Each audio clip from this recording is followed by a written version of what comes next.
আসসালামু আলাইকুম ওরহমতুল্লাহ। প্রিয় ভাই ও বোনেরা, আপনাদের স্বাগতম সিরাত আত তাকওয়া চ্যানেলে। আজ আমরা শুরু করছি একটি নতুন সিরিজ, অতিরিক্ত চিন্তা করবেন না। চিন্তা করা মানুষের স্বাভাবিক বৈশিষ্ট্য। যদি কারো চিন্তা না থাকে তবে সে মানুষই নয়। কিন্তু সমস্যা হয় তখন যখন চিন্তা আমাদের জীবনকে গ্রাস করে ফেলে। অতিরিক্ত চিন্তা, ওভারথিংকিং, আমাদের মনের শান্তি কেড়ে নেয়। অতিরিক্ত চিন্তা আমাদের ইবাদতে মনোযোগ কমিয়ে দেয়। অতিরিক্ত চিন্তা আমাদের আল্লাহর উপর ভরসাকে দুর্বল করে ফেলে। কিন্তু আল্লাহ বারবার কুরআনে আমাদের স্মরণ করিয়ে দিয়েছেন, তুমি একা নও, তোমার উপর আল্লাহর দয়া সব সময় আছে। কেন আমরা অতিরিক্ত চিন্তা করি? ভবিষ্যৎ নিয়ে ভয়, কাল কি হবে, আমি সফল হব তো, আমার রিজিক আসবে তো। অতীতের ভুল, আমি যা করেছি আল্লাহ আমাকে ক্ষমা করবেন তো। মানুষের দৃষ্টিভঙ্গি, লোকজন আমার সম্পর্কে কি বলবে। অনিশ্চয়তা, জীবনের প্রতিটি মোড়ে আমরা যেন অন্ধকার দেখি। এই সব মিলিয়েই আমাদের মনে অতিরিক্ত চিন্তা জমতে থাকে। আমরা বারবার ভেবে যাই, অথচ সমাধান কিছুই হয় না। আল্লাহ বলেন, তোমরা আমাকে স্মরণ করো, আমি তোমাদের স্মরণ করব। তোমরা আমার প্রতি কৃতজ্ঞ হও, অকৃতজ্ঞ হও না। সূরা আল বাকারা, আয়াত 152। এই আয়াতে এক আশ্চর্য শিক্ষা আছে। তুমি যত বেশি চিন্তা করবে তত বেশি বিভ্রান্ত হবে, কিন্তু তুমি যদি আল্লাহকে স্মরণ করো, চিন্তার বোঝা হালকা হয়ে যাবে। এক ব্যক্তি রাতে ঘুমোতে পারছিল না। চিন্তায় তার বুক ভারী হয়ে উঠেছিল। সে ভাবছিল, আমার রিজিক আসবে তো, আমার পরিবার বাঁচবে তো। সেই রাতে সে এক আলেমের কাছে গেল। আলেম তাকে বললেন, তুমি তোমার কাঁধে যা বহন করছো সেটা তো আসলে আল্লাহর দায়িত্ব। তুমি শুধু চেষ্টা করবে, বাকিটা ছেড়ে দাও তার উপর। এটা শুনে সে কেহলে ফেলল, কারণ সে বুঝল চিন্তা করে নয়, বরং আল্লাহর উপর ভরসা করলেই শান্তি আসে।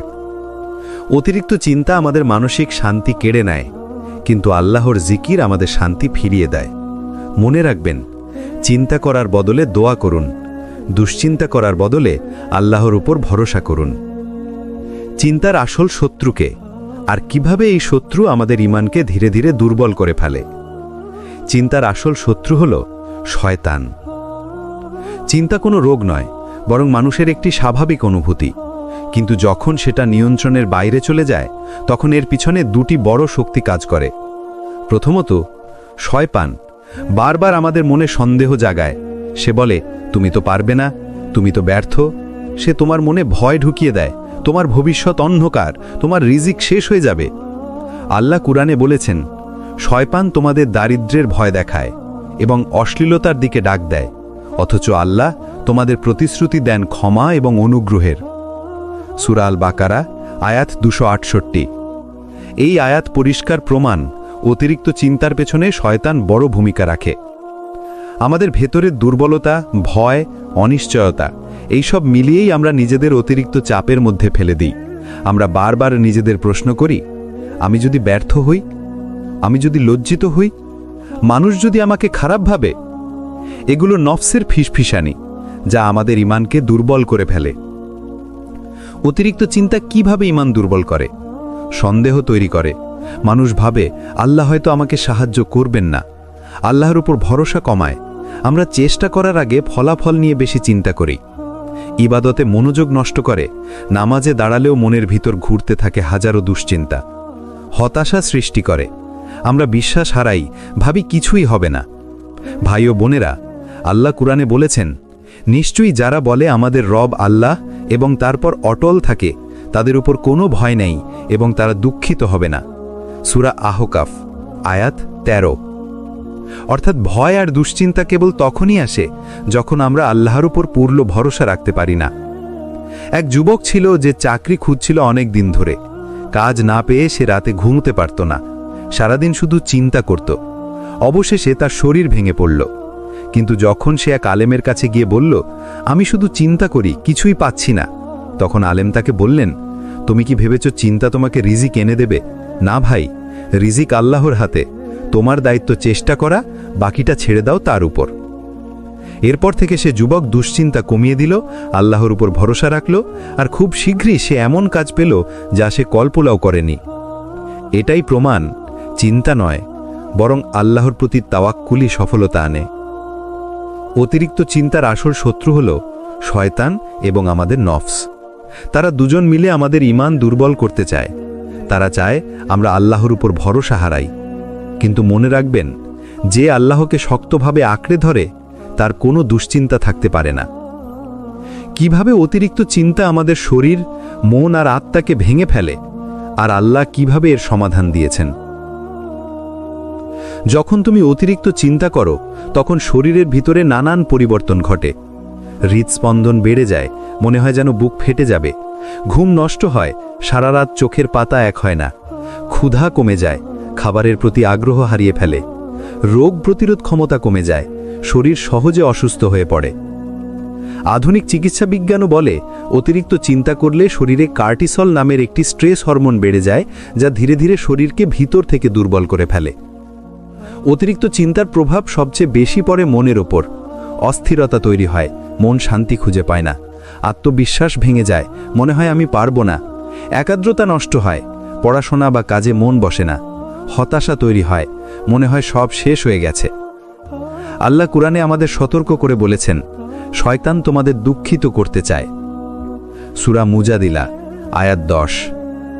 অর্থাৎ দুঃখ, অতিরিক্ত চিন্তা এইসব শয়তানের অন্যতম অস্ত্র। শরীর আর মন ছাড়াও অতিরিক্ত চিন্তা আমাদের আত্মাকেও প্রভাবিত করে।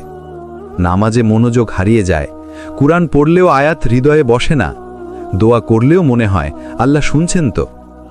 ভাই ও বোনেরা, এটাই হলো সবচেয়ে বড় বিপদ। কারণ অতিরিক্ত চিন্তা ধীরে ধীরে আমাদের তাওয়াক্কুল অর্থাৎ আল্লাহর উপর ভরসাকে দুর্বল করে দেয়। আল্লাহ জানেন তার বান্দারা চিন্তায় পড়ে যাবে, তাই আল্লাহ কোরআনে সরাসরি সমাধান দিয়েছেন। যে ব্যক্তি আল্লাহকে ভয় করে ও তার উপর ভরসা করে তার জন্য আল্লাহ যথেষ্ট। নিশ্চয়ই আল্লাহ তার উদ্দেশ্য পূর্ণ করবেন। সূরা আত-তালাক আয়াত 2 ও 3। এই আয়াত 3টি জিনিস শিখিয়েছে।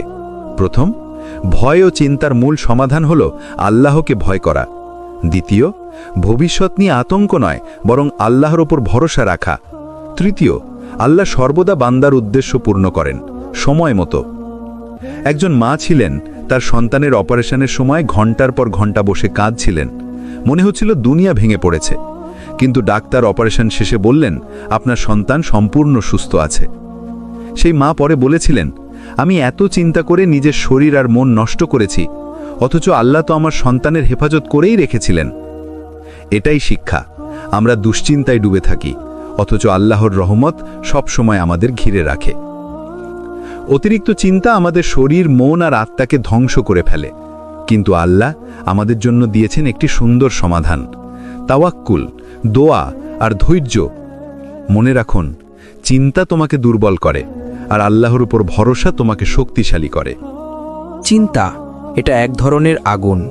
বাইরে থেকে হয়তো কেউ বুঝতেই পারছে না, কিন্তু ভেতরে ভেতরে সেটা ধীরে ধীরে আপনাকে জ্বালিয়ে দিচ্ছে। ছোট ছোট শঙ্কা, ভয়, অজানা ভবিষ্যতের চাপ সব একসাথে হয়ে মনে হয় বুকের ভেতর 1000 কিলো পাথর বসে আছে। কিন্তু মনে রাখবেন, চিন্তা কখনোই সমস্যার সমাধান নয়, বরং অতিরিক্ত চিন্তা করলে সমস্যা আরও বড় হয়ে যায়। একটা বাস্তব উদাহরণ দিই। আপনি যদি রাতের বেলা ঘুমোতে চান, অথচ বারবার নিজেকে বলেন, যদি ঘুম না আসে, যদি কাল সকালে আমি ফ্রেশ না থাকি, তাহলেই ঘুম আসবে না।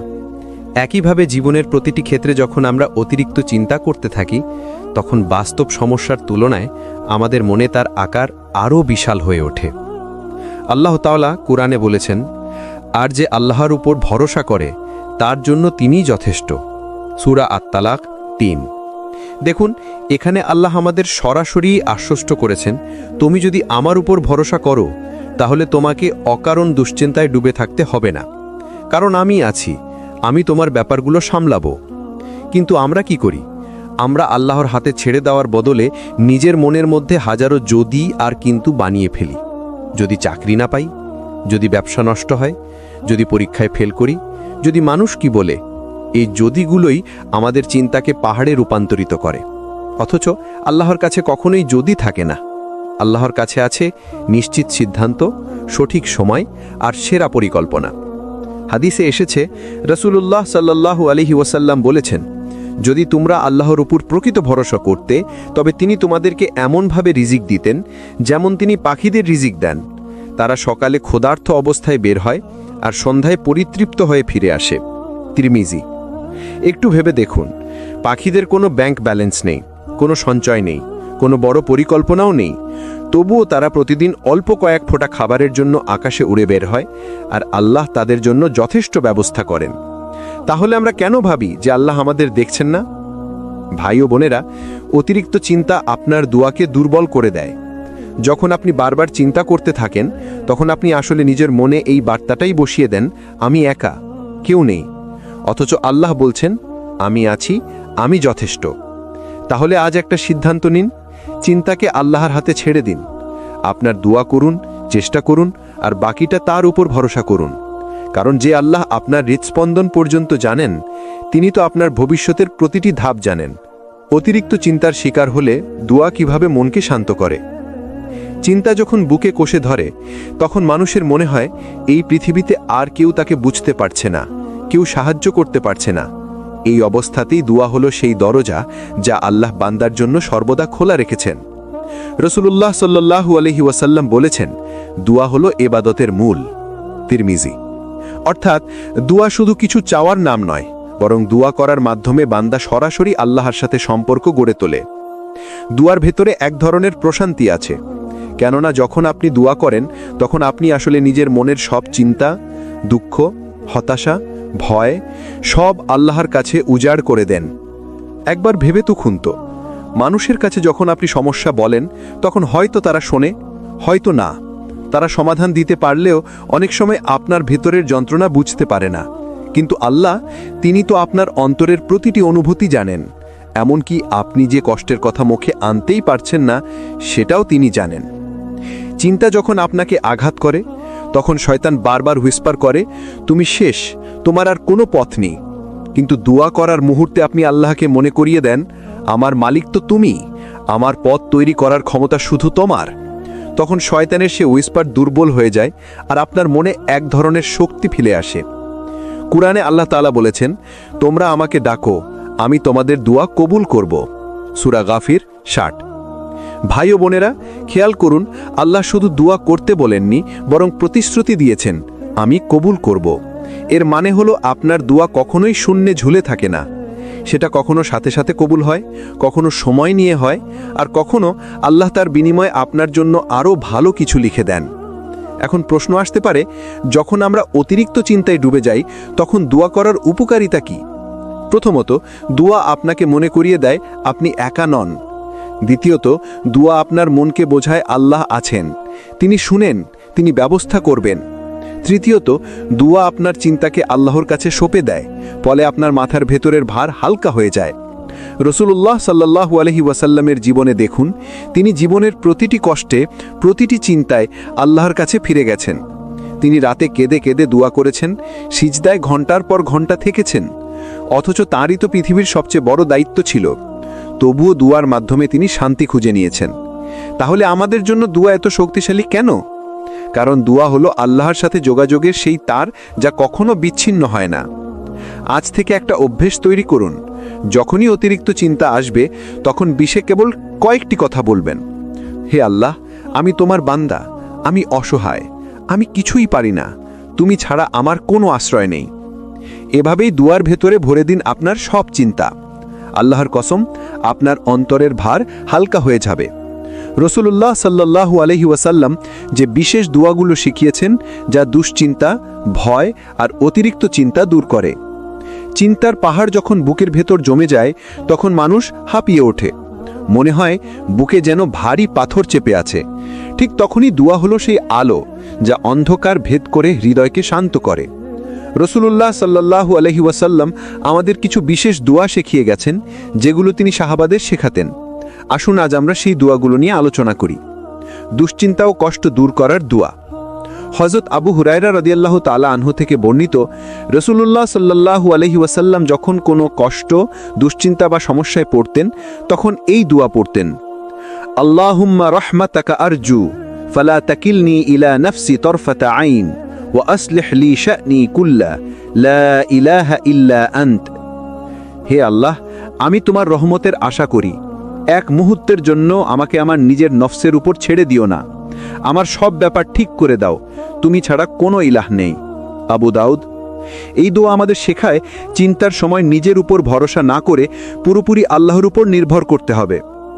দুশ্চিন্তা দূর করার আরেকটি দোয়া। রসুলুল্লাহ সাল্লাল্লাহু আলাইহি ওয়াসাল্লাম বলেছেন, যে ব্যক্তি চিন্তা, ভয়, দুঃখে পড়ে নিচের দোয়াটি পড়বে, আল্লাহ তার দুশ্চিন্তা দূর করবেন এবং তার পরিবর্তে তাকে প্রশান্তি দান করবেন। আল্লাহুম্মা ইন্নী আউযু বিকা মিনাল হাম্মি ওয়াল হাযান ওয়া আউযু বিকা মিনাল আজজি ওয়াল কাসাল ওয়া আউযু বিকা মিনাল জুবনি ওয়াল বুখল ওয়া আউযু বিকা মিন গলাবাতিদ দাইনি ওয়া কাহরির রিজাল। হে আল্লাহ, আমি তোমার কাছে আশ্রয় চাই দুশ্চিন্তা এবং দুঃখ থেকে। আমি তোমার কাছে আশ্রয় চাই অক্ষমতা এবং আলস্য থেকে। আমি তোমার কাছে আশ্রয় চাই ভীরুতা এবং কৃপণতা থেকে। আমি তোমার কাছে আশ্রয় চাই ঋণের ভার এবং মানুষের দমন পীড়ন থেকে। বুখারী, মুসলিম। খেয়াল করুন, এই দোয়ায় শুধু মানসিক কষ্টই নয়, বরং দুনিয়ার অনেক সমস্যা থেকে আশ্রয় চাওয়া হয়েছে, কারণ আল্লাহ ছাড়া কেউ এসব থেকে মুক্ত করতে পারে না। হতাশার মুহূর্তের দোয়া। হাদিসে এসেছে, যে ব্যক্তি দুশ্চিন্তায় পড়ে আল্লাহকে ডাকবে এইভাবে, লা ইলাহা ইল্লা আনতা সুবহানাকা ইন্নী কুনতু মিনাজ যালিমিন। তুমি ছাড়া কোনো উপাস্য নেই, তুমি পবিত্র, আমি তো সত্যিই জালেমদের অন্তর্ভুক্ত। সূরা আম্বিয়া 87। এই দোয়াটি ইউনুস আলাইহিস সালাম মাছের পেটের অন্ধকারে পড়েছিলেন। সেই অন্ধকার থেকে আল্লাহ তাকে মুক্ত করেছিলেন। আর রসুল বলেছেন, যে মুসলিম ভাই বা বোন এই দোয়াটি তার দুশ্চিন্তার সময়ে পড়বে, আল্লাহ তার মুক্তির দরজা খুলে দেবেন। সাহাবারা যখন কষ্টে পড়তেন, তখন তারা এই দোয়াগুলোকে আশ্রয়ের হিসেবে ব্যবহার করতেন। তারা জানতেন, মানুষের কাছে অভিযোগ করলে সমস্যা কমবে না, বরং আল্লাহর কাছে কান্না করলে আল্লাহ সে সমস্যা দূর করবেন অথবা অন্তরে শান্তি দিবেন। ভাই ও বোনেরা, দুয়ার মানে শুধু মুখে আরবি পড়া নয়। দুয়ার মানে হলো আল্লাহর সামনে হৃদয় উজাড় করে দেওয়া। যখন অতিরিক্ত চিন্তা আপনাকে গিলে খাচ্ছে, তখন একান্তে বসে আল্লাহর সাথে এই দোয়াগুলো পড়ুন। একবার নয়, বরং বারবার, অবিরত। কারণ আল্লাহ দেরি করলেও তিনি কখনো ভুলে যান না, আর যখন তিনি কবুল করেন, তখন সেটি আপনার চিন্তার চেয়েও বড় আশীর্বাদ হয়ে আসে। আমরা সাধারণত মনে করি চিন্তা মানেই কষ্ট, হতাশা, ভেঙে পড়া।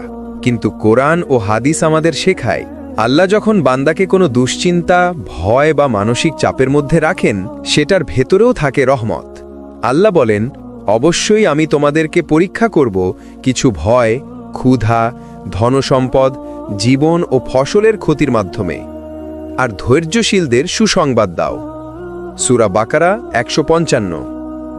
এই আয়াতে আল্লাহ স্পষ্ট করে বলেছেন, চিন্তা, ভয়, ক্ষতি এসব হবে, কিন্তু এগুলো ধ্বংস করার জন্য নয়, বরং ধৈর্যের পরীক্ষা নেওয়ার জন্য। আর ধৈর্য ধরলে আল্লাহর রহমত নেমে আসে।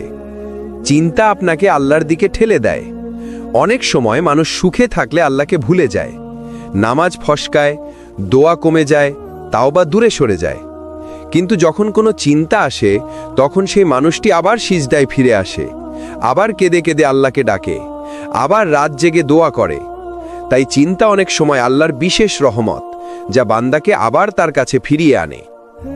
দেখুন, ইয়াকুব আলাইহিস সালাম তার ছেলেদের হারিয়ে কত চিন্তায় কেটেছেন। চোখের দৃষ্টি চলে গিয়েছিল কান্না করতে করতে, কিন্তু সেই দুশ্চিন্তাই তাকে আল্লাহর কাছে আরো বেশি করে ফিরিয়ে নিয়ে গিয়েছিল। শেষ পর্যন্ত আল্লাহ তার সব সন্তানকেই ফিরিয়ে দিলেন। ইব্রাহিম আলাইহিস সালাম যখন আগুনে ফেলা হলো, তখন তার দুশ্চিন্তা ছিল নাকি? অবশ্যই ছিল, কিন্তু তিনি পুরো ভরসা দিলেন আল্লাহর কাছে, আর আল্লাহ সে আগুনকে ঠান্ডা করে দিলেন।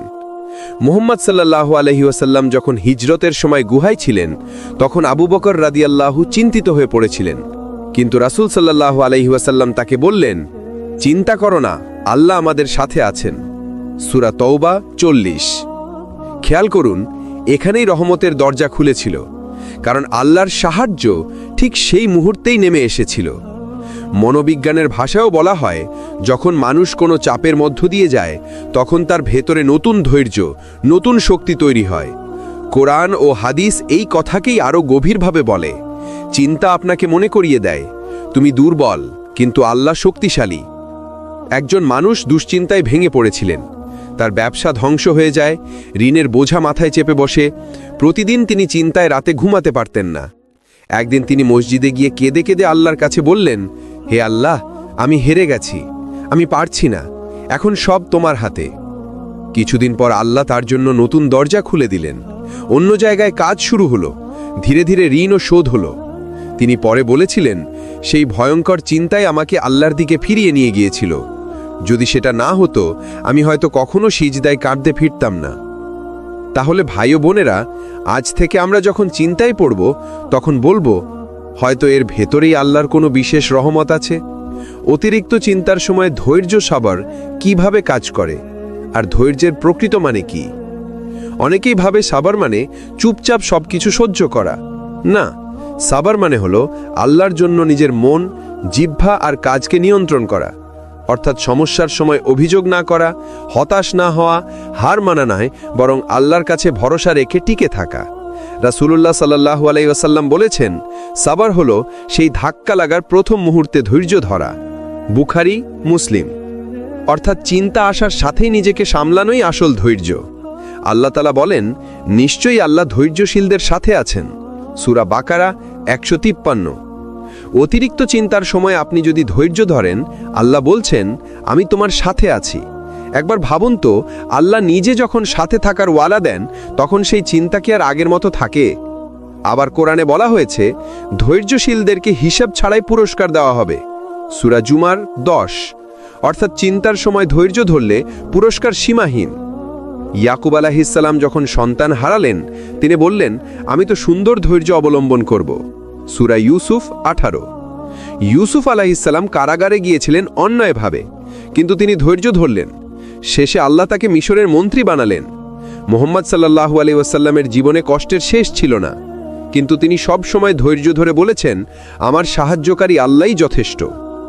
যখন অতিরিক্ত চিন্তা আপনার মাথায় ভিড় করে, তখন সাথে সাথে ওযু করুন, 2 রাকাত নামাজ পড়ুন, সিজদায় গিয়ে কেঁদে কেঁদে আল্লাহকে বলুন, হে আল্লাহ, তুমি ছাড়া আমার আর কেউ নেই। এভাবেই নামাজ আপনাকে ধীরে ধীরে শান্ত করবে। এক ভাই বলছিলেন, তিনি দীর্ঘদিন ধরে দুশ্চিন্তায় ভুগছিলেন, রাতে ঘুমাতে পারতেন না, ওষুধ, ডাক্তার সব চেষ্টা করলেন, কিন্তু শান্তি পেলেন না। একদিন তিনি নিয়মিত তাহাজ্জুদ শুরু করলেন। তিনি বললেন, আমার চিন্তা পুরোপুরি শেষ হয়নি, কিন্তু আল্লাহর কসম, আমার অন্তরের অশান্তি চলে গেছে। এখন মনে হয় আল্লাহ আছেন, তিনি আছেই। ভাই ও বোনেরা, নামাজ হলো সেই বিশেষ ওষুধ যা আল্লাহ নিজ হাতে বান্দার জন্য দিয়েছেন। অতিরিক্ত চিন্তা, ভয়, অস্থিরতা সবকিছু নামাজের সিজদায় গলে যায়। অতিরিক্ত চিন্তার পেছনে শয়তানের ভূমিকা এবং কিভাবে আল্লাহর ওপর ভরসা করে সেই ফাঁদ থেকে মুক্তি পাওয়া যায়। শয়তান সব সময় মানুষকে ভয় দেখাতে চায়। আল্লাহ তাআলা কোরআনে বলেছেন, শয়তান তোমাদেরকে দারিদ্র্যের ভয় দেখায় এবং অশ্লীলতার প্রতি উৎসাহিত করে, আর আল্লাহ তোমাদেরকে নিজের পক্ষ থেকে ক্ষমা ও অনুগ্রহের প্রতিশ্রুতি দেন। সূরা আল বাকারা 268। চিন্তা করলেই বুঝবেন, যখন আপনার মন বলে তুমি পারবে না, তোমার রিজিক কমে যাবে, তুমি একা হয়ে যাবে, এগুলো আসলে শয়তানের ফিসফিসানি। শয়তান জানে, যখন আপনি অতিরিক্ত চিন্তায় ডুবে যাবেন, তখন আপনার নামাজে মন বসবে না, আল্লাহর জিকিরে মন টিকবে না, সিদ্ধান্ত নেবার শক্তি হারাবেন। তাই সে সবসময় আপনাকে ফাঁদে ফেলার জন্য নেতিবাচক চিন্তার পাহাড় তৈরি করে দেয়। কিন্তু আল্লাহ বলছেন, যে আল্লাহর ওপর ভরসা করে, আল্লাহ তার জন্য যথেষ্ট। সূরা তালাক 3। মানে আপনি যদি সত্যি আল্লাহর ওপর ভরসা করেন, তবে অতিরিক্ত চিন্তা আপনাকে কষ্ট দিতে পারবে না। ধরুন আপনি নৌকায় আছেন, হঠাৎ ঢেউ শুরু হলো। যদি আপনি শুধু ঢেউয়ের দিকে তাকান, তবে ভয় পাবেন, কিন্তু যদি নাবিকের দিকে তাকান, যিনি দক্ষভাবে নৌকা চালাচ্ছেন, তবে শান্তি পাবেন। আমাদের জীবনের নাবিক হচ্ছেন আল্লাহ, তিনি আছেন, তাই আমাদের ভয় পাওয়ার দরকার নেই। পরের বার যখন শয়তান আপনার কানে ফিসফিস করে বলবে তুমি ব্যর্থ হবে, তখন জোরে জোরে বলুন, হাসবি আল্লাহু লা ইলাহা ইল্লাহু আলাইহি তাওয়াক্কালতু ওয়া হুয়া রাব্বুল আরশিল আজিম। অর্থ, আল্লাহই আমার জন্য যথেষ্ট, তিনি ছাড়া আর কোনো উপাস্য নেই, আমি তার ওপর ভরসা করেছি, আর তিনি মহান আরশের মালিক। এই জিকির শয়তানের ফিসফিসানি কেটে দেবে এবং আপনাকে শান্তি দেবে। যখন আল্লাহ বলেন আমি তোমার সাথে আছি, সেই মুহূর্তেই চিন্তার অবসান ঘটে। আমরা সাধারণত মনে করি সমস্যা মানেই আমরা একা, কিন্তু কোরআনে আল্লাহ স্পষ্টভাবে বলেন, নিশ্চয়ই আমি তোমাদের সঙ্গে আছি। সূরা বাকারা 157। বুঝুন, আল্লাহর সঙ্গে থাকা মানে কেবল শারীরিক বা দৃশ্যমান সহায়তা নয়, বরং মানসিক ও আত্মিক সহায়তা। যখন আপনি দুশ্চিন্তায় থাকবেন তখন আল্লাহ আপনার অন্তরের ভাবনা জানেন, আপনার চোখের অশ্রু জানেন, এমনকি আপনার নিঃশ্বাসের গভীরতা পর্যন্ত জানেন। ইব্রাহিম আলাইহিসসালাম আগুনে ফেলার সময় তিনি এক মতন ভয় পাননি, কারণ আল্লাহর সহায়তা তার সঙ্গে ছিল। মুসা আলাইহিসসালাম যখন ফরাসি সৈন্যদের থেকে পালাচ্ছিলেন তখন তিনি ভীত হলেও জানতেন আল্লাহ তার সঙ্গে আছেন। ইউসুফ আলাইহিসসালাম কারাগারে আটক থাকলেও মনে ভরসা রাখতেন, কারণ আল্লাহ তার সঙ্গে ছিলেন। এই সব উদাহরণ আমাদের শেখায় যে চিন্তা আসলে আমাদের আল্লাহর স্মরণ করিয়ে দেয়। যখন আপনি মনে মনে আল্লাহকে মনে করেন, বলেন, হে আল্লাহ, আমি একা নই, তুমি আছো, তাহলেই মানসিক চাপ কমে যায়। মনে হয় সব ভার হালকা হয়ে গেছে, সব সমস্যা সামলানো সম্ভব। প্রতিদিন অন্তত 5 মিনিট বসে আল্লাহর সঙ্গে নিজের কথা বলুন। দুশ্চিন্তার মুহূর্তে আল্লাহর নাম উচ্চারণ করুন। মনে করুন আপনি একা নন, আল্লাহ আপনার সঙ্গে আছেন। এই অভ্যেস ধীরে ধীরে অতিরিক্ত চিন্তা দূর করবে। এক ভাই বলছিলেন তিনি চাকরির কারণে খুব দুশ্চিন্তায় ছিলেন। রাতে কেঁদে কেঁদে আল্লাহর কাছে বললেন, হে আল্লাহ, তুমি ছাড়া আর কেউ নেই। পরের দিনই সমস্যার সমাধান শুরু হলো। তিনি বললেন, যখন আমি আল্লাহর সঙ্গে নিজেকে যুক্ত করলাম, আমার মনে শান্তি নেমে এলো। চিন্তা তখন আর ক্ষমতা পেল না। অতিরিক্ত চিন্তা কমানোর চূড়ান্ত পথ হল আল্লাহর ওপর ভরসা, তাওয়াক্কুল এবং ধৈর্যের সাবরের মিলন। চিন্তা আর তাওয়াক্কুলের সম্পর্ক। অনেক সময় আমরা চিন্তা করি কি হবে, কিভাবে হবে, কে সাহায্য করবে। কিন্তু আল্লাহ বলেছেন, যে ব্যক্তি আল্লাহর ওপর ভরসা করে আল্লাহ তার জন্য যথেষ্ট। সূরা আত-তালাক 3। অর্থাৎ যত বেশি আমরা চিন্তা করি আল্লাহর ওপর ভরসা কম হয়, কিন্তু যখন ভরসা করি চিন্তা দূর হয়ে যায়। তাওয়াক্কুল মানে হলো আল্লাহর পরিকল্পনার ওপর সম্পূর্ণ বিশ্বাস। এতে আমরা জানি আমাদের জীবন, আমাদের রিজিক, আমাদের সমস্ত পরিস্থিতি আল্লাহর হাতে। ধৈর্য মানে হলো চিন্তার মুহূর্তেও স্থির থাকা। তাওয়াক্কুল মানে হলো আল্লাহর সাহায্যে বিশ্বাস রাখা। যখন এই দুটো মিলিয়ে কাজ করে তখন অতিরিক্ত চিন্তা কমে যায়, অস্থিরতা ও ভয় দূর হয়, হৃদয় শান্ত হয়। এক সাহাবী দীর্ঘদিন দুশ্চিন্তায় ছিলেন। তার ব্যবসা ব্যর্থ হলো, পরিবার চিন্তিত, কিন্তু তিনি সব সময় বলতেন, আমার চেষ্টা আছে, আমার নামাজ আছে এবং আল্লাহ আমার সঙ্গে আছেন। আল্লাহ তার জন্য এমন রাস্তা খুলে দিল যা তিনি কল্পনাও করতে পারেননি। দেখুন, ধৈর্য এবং তাওয়াক্কুলের মাধ্যমে অতিরিক্ত চিন্তা এক শক্তি হিসাবে পরিবর্তিত হলো, যা জীবনে আশীর্বাদ নিয়ে আসে। প্রতিদিনের শুরু আল্লাহর ওপর ভরসা দিয়ে শুরু করুন। সকালবেলার দোয়া পড়ুন, হে আল্লাহ, আমি আজ তোমার ওপর ভরসা করি, আমার কাজ সহজ করো, আমার চিন্তা হালকা করো। চিন্তার মুহূর্তে ধৈর্য ধরুন। শ্বাস নিতে নিতে বলুন, সব কিছু আল্লাহর হাতে, আমি স্থির থাকব। নিয়মিত দোয়া ও নামাজ বজায় রাখুন। প্রতিদিন 5 ওয়াক্ত নামাজ, তাহাজ্জুদ বা দুশ্চিন্তার সময় ছোট দোয়া অন্তরের ভার হালকা করবে। অতি ব্যস্ত হলে শয়তানের ফিসফিসানি প্রতিহত করুন। মনে মনে বলুন, হাসবি আল্লাহ, লা ইলাহা ইল্লাহু। ভাই ও বোনেরা, মনে রাখুন, চিন্তা আমাদের নাশ করতে পারে না যদি আমরা ধৈর্য ধরতে জানি, আল্লাহর উপর ভরসা করি এবং দোয়া করি। অতিরিক্ত চিন্তা আসলে একটি সংকেত আল্লাহ আপনাকে ফিরে দেখতে চাচ্ছেন, আপনাকে তার কাছে নিয়ে যেতে চাচ্ছেন। আপনার চিন্তার ভিতরেই আল্লাহর রহমতের দরজা লুকানো আছে। শুধুমাত্র ধৈর্য ধরুন, ভরসা রাখুন এবং নামাজ, দোয়া এবং কোরআনের মাধ্যমে আল্লাহর সঙ্গে সংযোগ বজায় রাখুন। চিন্তার শেষ কথা, জীবনের ছোট ছোট মুহূর্তেই আল্লাহর সাথে শান্তি খুঁজে পাওয়ার উপায়। জীবন হলো আল্লাহর দান। চিন্তা যখন আমাদের কাছে অজস্র পাহাড়ের মতো দেখায়, তখন মনে রাখতে হবে এই জীবন আল্লাহর পক্ষ থেকে একটি দান।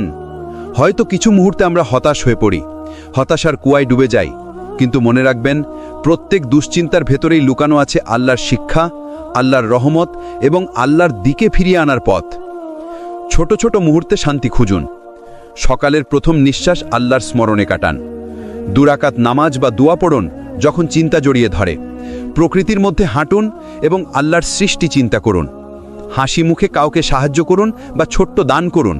এগুলো হলো ছোট ছোট মুহূর্ত যেখানে চিন্তা কমে যায় এবং অন্তর শান্ত হয়। নিশ্চয়ই মনে রাখবেন, আপনি একা নন, আল্লাহ সব সময় আপনার পাশে আছেন। যখন আপনি আপনার চিন্তা, ভয়, অস্থিরতা আল্লাহর হাতে তুলে দেবেন, তখন অবিশ্বাস ও শান্তি আপনার হৃদয়ে ভরে দেবে। রাসূলুল্লাহ সাল্লাল্লাহু আলাইহি ওয়াসাল্লাম বলেছেন, আল্লাহ বান্দার দিকে তাকান আর বলেন, আমি তোমার জন্য যথেষ্ট, আমি তোমার কষ্ট হালকা করব। ভাই ও বোনেরা, আজ থেকে যখনই অতিরিক্ত চিন্তা আপনার মনে চাপ দেবে, তখন বলুন, আল্লাহ আমার সঙ্গে আছেন, আমি ধৈর্য ধরব, আমি তার ওপর ভরসা রাখব, আমি শান্তি খুঁজব। এইভাবেই আপনি চিন্তার উপর বিজয় অর্জন করবেন এবং প্রতিদিনের জীবনকে আল্লাহর রহমতে পরিপূর্ণ করে তুলবেন। এই ভিডিও যদি আপনাদের ভালো লেগে থাকে তাহলে লাইক দিন, শেয়ার করুন এবং সাবস্ক্রাইব করতে ভুলবেন না। সিরাত আত তাকওয়া আপনাদের সঙ্গে থাকবে প্রতিটি ধাপে আল্লাহর পথে হেদায়েত পাওয়ার জন্য।